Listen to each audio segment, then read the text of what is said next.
සුබ දවසක් සියලු දෙනාට ස්මාර්ට් ඩිෆෙන්ස් කම්බැට් දෙවන වැඩසටහනෙන් ඔබට අද මම අරගෙන එන්නේ පිහි ප්‍රහාරයක සැබෑ తත්වය. ඉංග්‍රීසියෙන් කිව්වොත් reality of knife attacks කියලා කියනවා. මෙම වැඩසටහන ඔබ සියලු දෙනා දැනුවත් කිරීමේ වැඩසටහනක්. පිහි කියලා කිව්වම ඔබ දන්නවා ඔබේ නිවසේ පාවිච්චි කරන කුස්සියේ පාවිච්චි කරන පිහි මේස පිහිය පප් පිහිය ඊට අමතරව නොයෙකුත් වර්ගයේ පිහි දැකලා ඇති වෙළඳ පොලේ විකුණන්න තියෙනවා. ඉතින් මේ පිහියකින් නැති වෙන ප්‍රහාරය හරිම ක්‍රූරයි. ඉතා කෙටි කාලයක් ඇතුළත පිහි ඇනුම් පිහි කැපුම් වාර ගාණක් ඔබට එල්ල වෙන්න පුළුවන්. පිහියකින් ප්‍රහාරයක් එල්ල වීමේදී ඔබට දැනුවත් වීමේ ඉඩකඩ අඩුයි. එකවරම ඔබට පිහි ප්‍රහාරයක් එල්ල වෙන්න පුළුවන්. එතකොට මේ පිහි භීෂණයෙන් කොහොමද ඔබ වැළකෙන්නේ? කොහොමද ඒ සම්බන්ධව ඔබ දැනුවත් වෙලා ඉන්නේ? හොඳයි. පිහි ප්‍රහාරයන් සම්බන්ධව මුවත් ආයුධ වලින් ඇති වෙන ප්‍රහාරයන් සම්බන්ධව කතා කරනකොට ගෝල්ඩන් රූල් එකක් තියෙනවා. ඒ තමයි දුර සමාන වෙනවා ඔබේ ජීවිතයට. මම මේ අවස්ථාවේදී දුර සම්බන්ධව අධීර තුනක් යටතේ ඔබට පැහැදිලි කරනවා. පළවෙනි එක තමයි safe distance ආරක්ෂාකාරී දුර. දෙවෙනි එක danger distance අනතුරුදායක දුර. තුන්වෙනි එක contact distance. දුර ඔබ තබා ගත්තොත් ඔබට ජීවිතය ආරක්ෂා කරගන්න පුළුවන්. safe distance එකක් කියලා කියන්නේ ඔබට පිහියක්ගත් ප්‍රතිවාදියෙක් ඉදිරියේ සිටියේදී ඔබට පැන යා හැකි ඔහුගෙන් ඉවත් වෙලා බේරී යා හැකි දුරක ඔබ මේ අවස්ථාවේදී ඉන්නවා. අපි හිතමු ඔබ බස් එකක් ඇතුළත ඉන්නකොට ඉස්සරහා දොරෙන් නැග කෙනෙක් ඔබට පිහියෙන් අයින්න හදනවා. ඔබ ඉන්නවා බස් එකේ මැද.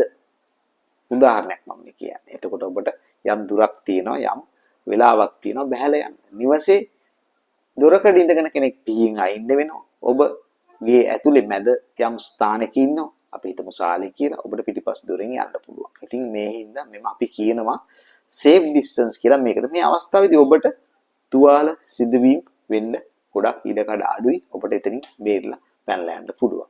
ඊළඟ දෙවෙනි එක danger distance අනතුරුදායක දුර. ඒතර මෙන්න මේ අවස්ථාවේදී ඔබට react කරන්න ප්‍රතිවිරුද්ධව ක්‍රියා කරන්න තියෙන කාල සීමාව අඩුයි.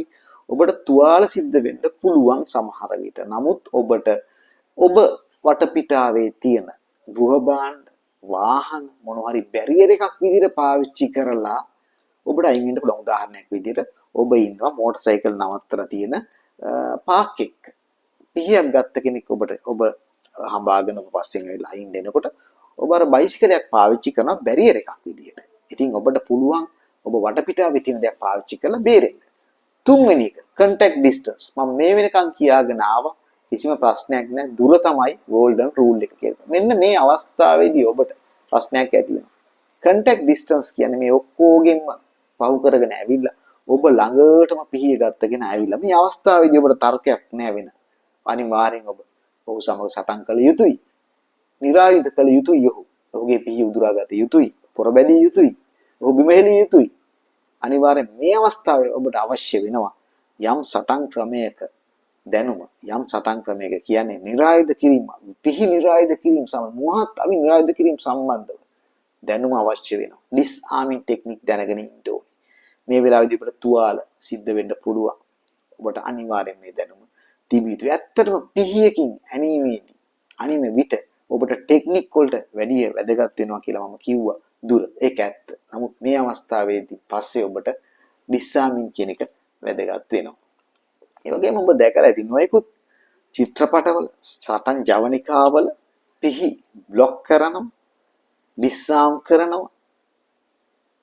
ඒ වගේ දේවල් යම් තාක් දුරට කළ හැකි 100%ක්ම අපිට එයින් ජය ගන්න බෑ.